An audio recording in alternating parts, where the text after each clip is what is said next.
acabou o oba-oba, prende todo mundo, quem resistir à prisão passa fogo, porque se o cara acha que ele tem o direito de atirar nas forças policiais brasileiras, então ele está em guerra com as forças policiais brasileiras. Sim. Se é guerra, guerra é pra matar.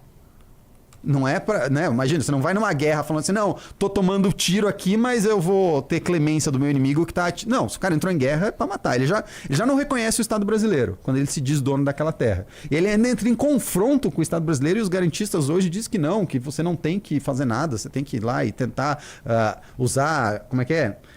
Approaches não letais, e não sei o que. Pau no cu, entendeu? O cara atirou na polícia, bicho, tem que meter fogo, meter chumbo nesse filho da puta. Mas isso aí é um dia comum no Brasil. Não vejo... Eu não tenho nem fôlego para ficar comentando esse tipo de notícias sobre essas saídas da prisão. É um dia tão comum no Brasil e no nosso judiciário que eu imagino que a gente só tem condição mesmo de pensar como fazer isso aqui, ó. Uma teoria da pena baseada na vítima. Não sei se vai focar agora. Foca aí. Foca em mim. Uma teoria... Quase. Aí. Uma teoria da pena baseada na vítima do grande jurista Silvio Leite Guimarães Neto, né? Esse livro dele é exatamente a busca pela satisfação do indivíduo vitimado como finalidade da pena. Esse rapaz aqui está ajudando, inclusive, no livro amarelo final, sobre a questão do direito penal do inimigo. Por quê? Explique pra a lógica é você pensar o direito penal sobre uma forma de você fazer com que o Estado consiga suprir a justiça em relação à vítima, sem ter o apenado, né, claro, como o objeto da própria justiça. Porque ele se torna o centro em que tudo se dobra a favor dele. Sim, e a função, quem tem que ser ressarcido, de fato, é a vítima, né? A função do Estado é proteger a vítima e não o condenado, não o apenado. Exatamente. O apenado tomou uma escolha de ir contra um ordenamento jurídico quando ele falou, vou cometer um crime. Não é assim, tipo, um dia ele acordou e caiu um 3/8 na mão dele e falou, nossa, acho que vou cometer um latrocínio. Opa, matei, nem vi.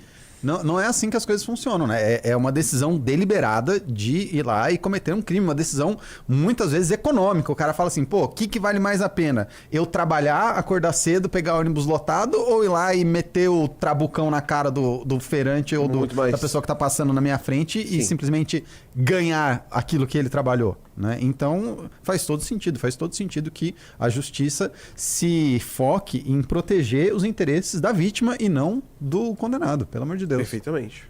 Que é algo basicamente de senso comum, né? É bizarro que a gente tenha chegado a esse ponto, né? Vou falar uma coisa que o Orlando gosta, então. Vamos lá, tá pronto? Tá pronto? É bizarro, olha lá, presta atenção. É bizarro que a França tenha criado uma alucinação tão grande a ponto da gente chegar num mundo e viver num mundo onde o zeitgeist, onde o consenso é que a justiça esteja mais preocupada com o preso do que com a vítima. Aê! Mestre. Sou seu súdito nesse momento. Não, realmente. Geralmente, a França é algo incrível.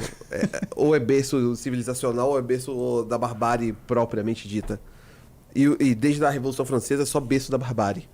O último sopro que houve na França foi De Gaulle. Teve um outro, só que eu não posso... Foi Galvão Bueno. Foi Galvão Bueno, De Gaulle! Então, o último foi De Gaulle. Tirando isso... Acho que tem mais pauta? Porque... Tem. Vocês falaram disso e eu queria já puxar o gancho para uma outra pauta. Puxa. Que é justamente o contraste. Em El Salvador, vou colocar aí na tela. O homem.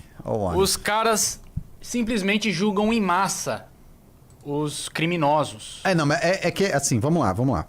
Quando a gente fala de El Salvador e julgar em massa um criminoso, aí a galera vai falar, não, lá, antidemocrático, querem acabar com o garantismo, querem jogar todo mundo... Não é assim, tá? Vamos lá, existem criminosos e criminosos. Sim. Né? O que acontece em El Salvador... E é o que a gente quer trazer aqui para o Brasil, que vocês já devem estar carecas de saber, igual eu aqui, que já estou careca, mas é o conceito de direito penal do inimigo, que é assim, o criminoso que vai lá e se apropria do Estado brasileiro e vai lá e fala assim, ó, esse pedacinho aqui é meu e o Estado brasileiro não entra aqui, é o meu território, o meu pedaço. Esse cara tem que ter um tratamento legal, diferenciado de um cara que é, por exemplo, um nóia que vai lá e esfaqueia o outro. Né? O cara que é um nóia e esfaqueia o outro, esse cara não é direito penal inimigo, esse cara é devido processo legal. Óbvio que um devido processo legal sem essas avacalhação de saidinha, sem essa progressão de pena esculachada que a gente tem no Brasil. Mas é um processo legal, com ampla defesa, com todos os direitos constitucionais garantidos. Agora, um traficante que é parte de uma organização criminosa, de um grupo organizado, que pega um pedaço do território brasileiro, esse cara é um inimigo do Estado brasileiro. Esse cara tem que ser julgado como se fosse um tribunal marcial, um tribunal de guerra. Por quê? Porque ele está em guerra com o governo, com o ordenamento público jurídico brasileiro. Né? Esse cara não é um inimigo comum, não é um bandido, só um bandido. Esse cara é praticamente um inimigo, um invasor, um terrorista. Então ele tem que ser tratado juridicamente como tal. Só que o nosso ordenamento jurídico hoje, ele não parte desse princípio. Ele entende que todo criminoso é igual. Isso é um problemaço. Isso gera uma externalidade que a gente está vendo aí no Brasil, onde um quarto da população brasileira, tá? Um quarto da população brasileira hoje, isso é pesquisa da ABIN e pesquisa também da... Se não me engano, a Universidade de Cambridge fez um estudo também, vive sob domínio ou influência do crime organizado, tá? Então você está falando um quarto, né, de pessoas. Então, a cada 100 pessoas, 25 pessoas, separa 100 pessoas na rua, 25 moram sob o jugo do crime organizado. E aí, se você extrapola esses dados, né, você está falando assim, porque isso cresceu nos últimos anos, cresceu 250%. Nos últimos 2 ou 3 anos, se não me engano. Se você extrapola isso, você está falando que até 2030, já fazendo uma curva assim, extrapolando esses dados e fazendo uma curva de que ela vai desacelerando, né? Porque é óbvio que você não vai acelerar isso para sempre. Mas 2030 você já consegue projetar que metade da população brasileira vai estar vivendo sob o jugo do crime organizado. Metade. Você vai pegar assim, 2 brasileiros. Se você pegar 2 brasileiros, um deles vai viver sob a influência do crime organizado. Não dá, a gente precisa parar isso. E não tem outro jeito de parar a não ser com a força. Por quê? Porque o cara não entende outra linguagem. Esse cara não vai falar assim, pô, vou lá negociar com o traficante, eu vou soltar uma pomba da paz, eu vou cantar com um baiá pra ele, pra ver se ele para de ser traficante e botar os outros no micro-ondas. O cara não vai. O cara vai falar, pô, sai daí, boiola. Né? Não, o cara fala a linguagem da força. E o Estado, o que é? É o monopólio da força. Se você não é o monopólio da força, você não é Estado. Isso é outra coisa, entendeu? Então, o Estado brasileiro que não consegue impor o seu monopólio da força, como, por exemplo, no território onde 25% dos brasileiros habitam, então ali não é Brasil, ali é outra coisa. O Brasil precisa retomar essas terras. O Brasil precisa retomar esse território e o jeito jurídico de retomar esse território é impondo, então, o direito penal do inimigo e falando, ó, amigão, acabou o oba-oba, prende todo mundo, quem resistir à prisão passa fogo, porque se o cara acha que ele tem o direito de atirar nas forças policiais brasileiras, então ele está em guerra com as forças policiais brasileiras. Sim. Se é guerra, guerra é para matar. Não é para, né? Imagina, você não vai numa guerra falando assim, não, tô tomando tiro aqui, mas eu vou ter clemência do meu inimigo que tá... Não, se o cara entrou em guerra é pra matar. Ele já não reconhece o Estado brasileiro, quando ele se diz dono daquela terra. E ele ainda entra em confronto com o Estado brasileiro e os garantistas hoje dizem que não, que você não tem que fazer nada, você tem que ir lá e tentar usar, como é que é? Approaches não letais e não sei o que. Pau no cu, entendeu? O cara atirou na polícia, bicho, tem que meter fogo, meter chumbo nesse filho da puta. E é isso, né? E é esse o entendimento. Então, roda o Bukele aí, por favor. Só um pequeno disclaimer aqui, né? Só para não falarem que a gente é radical demais. Nós somos todos moderados, inclusive, muito moderados, né? Centro-esquerda. Centro-esquerda, democrata. Social-democracia aqui. Eu queria, inclusive, e eu discuti isso quando a gente estava fazendo as propostas do Livro Amarelo, as propostas de segurança, mas não podemos fazer por causa da nossa Constituição, mas era uma coisa que eu queria, que a gente pudesse exportar os nossos líderes de facção para outros países, para que eles pudessem ser encarcerados, então, em outros países. Eu acho que seria muito bacana, né? Uma iniciativa muito legal aí, para a gente poder exportar esse grande produto da cultura brasileira, né, para outros lugares, mas infelizmente a nossa Constituição não permite. Cara, eu penso muito em fazermos algo diferente, que é fazermos grandes presídios ao estilo do Secote no Brasil e sermos nós a fazermos essa economia da importação de criminosos, porque isso gerou muito dinheiro para El Salvador, fechou um acordo, salvo engano, de 200 milhões de dólares com os Estados Unidos para esse tipo enfim, esse intercâmbio. Isso eu discordo de você, Orlando, porque eu sou adepto da tese que a economia tem que ser aquilo que o país tem vocação. Né? E eu acho Você acha que a gente não tem vocação para receber essas pessoas? Não. Desculpa, não. Sabendo do Brasil, como o Brasil é, o histórico das nossas prisões de segurança máxima, a não ser que a gente tenha. Mas peraí, a não ser que a gente tenha uma mudança muito eu estou grande. falando de um cenário muito diferente. É um cenário conosco no poder. É a nossa proposta. Entendi.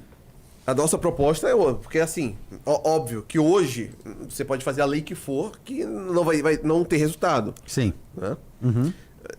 Não é nisso que eu estou falando. Tá.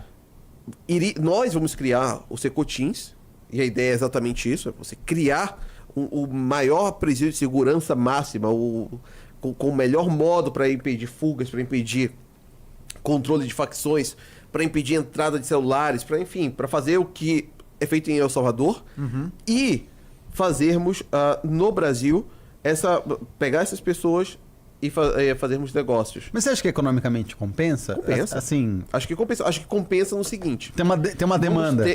Nós já vamos ter que criar isso. É uma coisa que já colocamos. Nós teremos que criar presídios, mega presídios. De segurança máxima. De segurança máxima, assim, no país, hiper tecnológicos, hiper fortes. Isso vai ser criado. É um custo que já vai estar dado. Né? E uma forma de você conseguir amenizar esses custos é fechando esses convênios.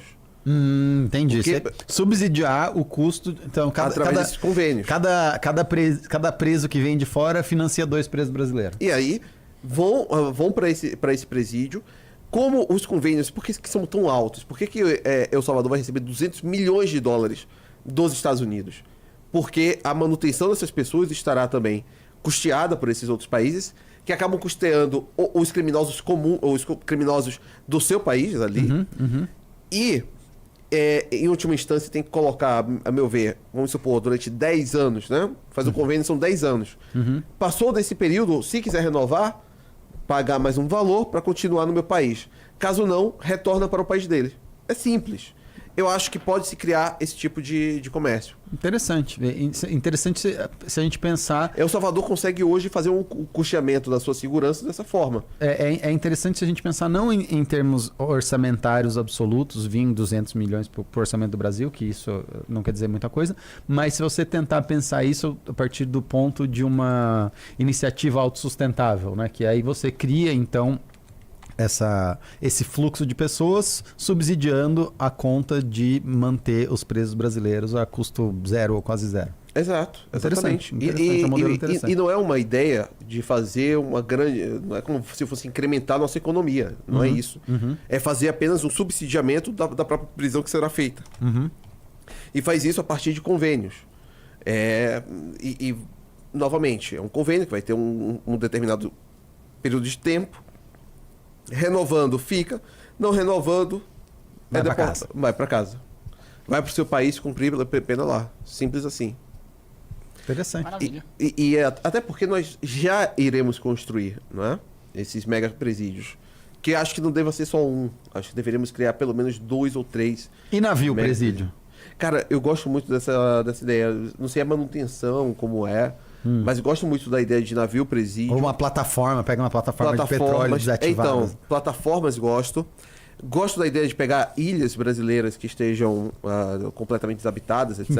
Temos diversas. Encarcerando de Noronha. Temos diversas ilhas, cara, que poderíamos fazer isso. Né? Colocar lá e pronto, virar um local hiper isolado. Um Alcatraz do Piniquim. Exato, exatamente. Sou muito a favor disso, cara. Pô, interessante.